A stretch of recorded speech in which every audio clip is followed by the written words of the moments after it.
Level 2s are broken.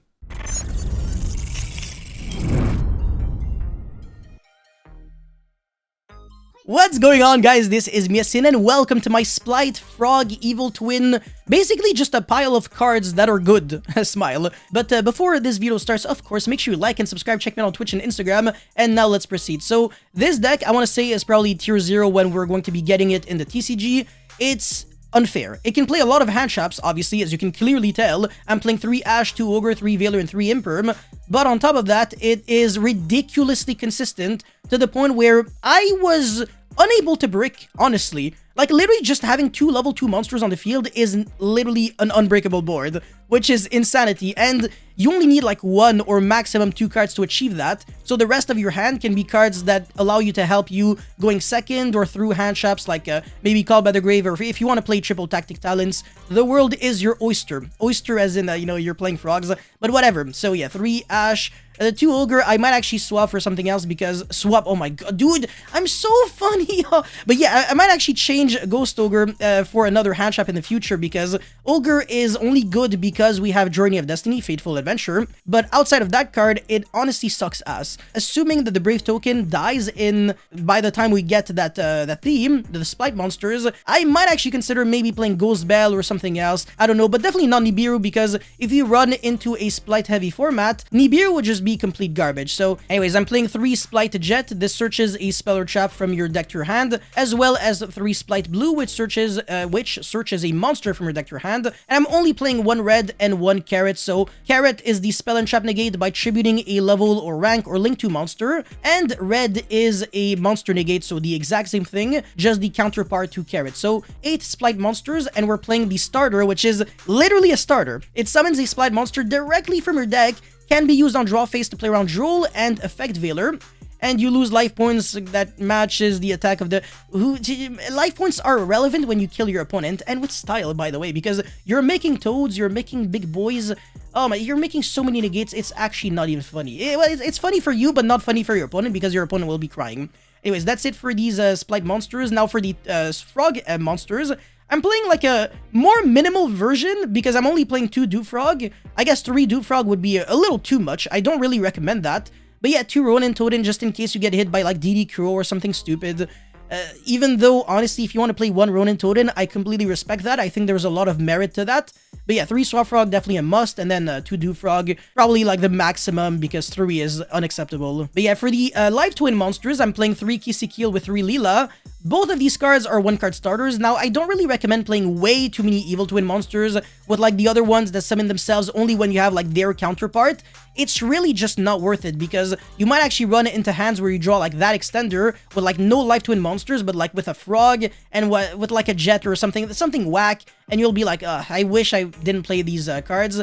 But there may be a world in which it might make a little bit of sense, but you would have to like cut a lot of like going second cards, and I just don't think it'll be worth it anymore. Because honestly, if you just draw like any Live Twin monster with like a Splight, you're always playing through hand traps anyways. Like your opponent will be Veilering the Live Twin, and you go like okay, special summon the jet, and then search a spell or trap, search the blue. Well, summon the blue and then search another monster, and then make the gigantic Splight, use the effect, get negated again, no problem. I'm just going to go into my Evil Twin engine, or whatever, and you just keep playing from there as if nothing ever happened. But yeah, moving forward into the rest of the deck, like I said, 3 Veiler, 3 Imperm, a lot of Desires because you're playing like 10 billion 1-ofs, so, I mean, yeah, 3-ofs, sorry. Well, a few 1-ofs, but you don't really cry if you banish them. I mean, you only want to see them when you're already doing well because they're not starters at all. But yeah, I think Desires is kind of like a no-brainer here. Pot of Prosperity honestly might make sense, yeah, when I think about it. I don't think the rest... Well, to be fair, I think Pot of Prosperity might conflict just a little bit with the draw from Kisikil, but it really isn't the end of the world. So yeah, that's it for these cards. And now Called by the Grave, obviously, triple Forbidden Droplet.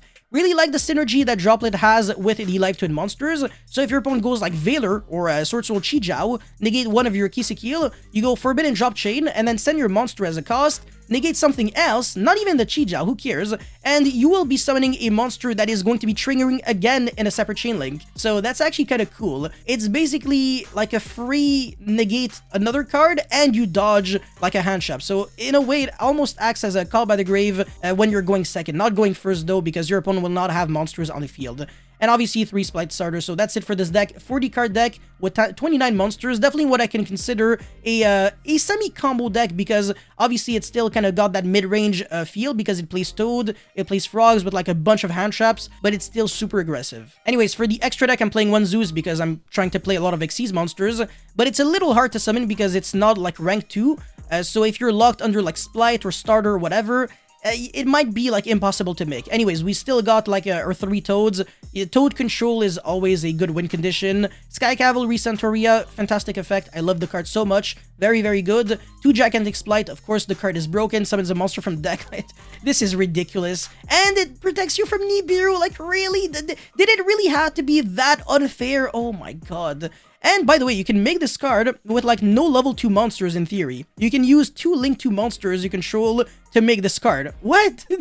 That's actually ridiculous. Anyways, Phoenix with 2 Splight Elf, triple Kisikil, and 2 Leela. There is a world in which you might actually want to play the Charmers. I don't know which attribute, maybe the Dark. That actually could make sense, to be honest. So I will actually include Dark, the Dark Charmer, or maybe like I forgot the name of Aria, I think the water one. Whatever, they all have the same effect, so who cares? But yeah, pretty good card. And that's it for the extra deck. For the idea section, yeah, Nibiru is a joke, but you're not trying to play this card either. Hop Ear Squadron is a pretty interesting card you could play. It's a level 2 monster. I don't think you can really get it to your hand easily, though. I know it's a monster with 600 defense, so you can search it with Cupid Pitch, but I mean, who really cares? And you can make Herald of Arclight on your opponent's turn, but it's not like that unfair, and you're still using like another monster, so I don't know, like you're using 2 cards just for 1 negate. If you could actually search like a ritual monster like Illusion of Chaos into Magician Souls, I'd say like, yeah, go for it, but in this specific instance, I just don't believe that you really have to commit like as many cards, and you might actually start breaking with Hop Ear Squadron. And by the way, if you want to play the Needle Fiber route, you definitely can. It's just that the tuners that you're summoning are not unfair, and definitely have to be aware of the fact that you might actually denaturalize the deck and start losing to hand traps for no reason if you're trying to do way too much. I think the proper strategy is to try to stick to something very simple, but do it very effectively. So now I'm trying to make Toad, and I'm trying to go also play a little bit with the Evil Twin, but obviously the main win condition is still spamming level 2s as much as possible, so I can make rank 2s or link 2s, not necessarily like Needle Fiber into Synchros. Again, you could, if you manage to like break this deck in a completely different way. I would actually love to hear how you manage to like find these insane combos, so make sure you comment in the comment section below. But yeah, anyways, moving forward, Boral Sword, Access Code, Unicorn, very hard to make, so that's the reason why I'm not trying to main deck them necessarily. But if with further practice or whatever experience, I managed to, you know, find a way to like summon them maybe on opponent's turn with like Masquerena, maybe I will incorporate them, but I don't think it's broken either. Like Unicorn is just a shuffle back 1 card, so you can make other negates very easily. I don't think it's super worth it, especially since you have to discard. An enemy locks you underwater only, so that's the reason why I'm not trying to play it, because I'm playing so many non-water monsters. And the Splight Smashers is a little neggy because you have to banish like a monster from the grave and from the field just to banish a card your opponent controls. It doesn't target and it doesn't destroy, so it's actually kind of nice, to be honest, but do you really need to play, I don't know, like something like that when even Splight starters and interruption on your opponent's turn, since you can summon Red and Carrot on your opponent's turn? I don't know. I think this might be a little redundant, especially since this is not a consistency card whatsoever, and you're not trying to play Spriggan's monsters, so yeah, a little whack. The Paleozoic cards are also cards that I think might actually be very, very adorable, like extremely cute, since you're already playing frog monsters, but definitely not necessary whatsoever. And I have no idea why Unending Nightmare is here, but I love the card. No, I'm not biased because it's good in Cyber Dragon. Anyways, that's it for this deck profile. Let me know again your thoughts in the comment section below. Don't forget to like and subscribe, and let's try to get this video to 1,000 likes, because I will be making a live stream on this deck. And yeah, I'll see you guys very soon. Peace.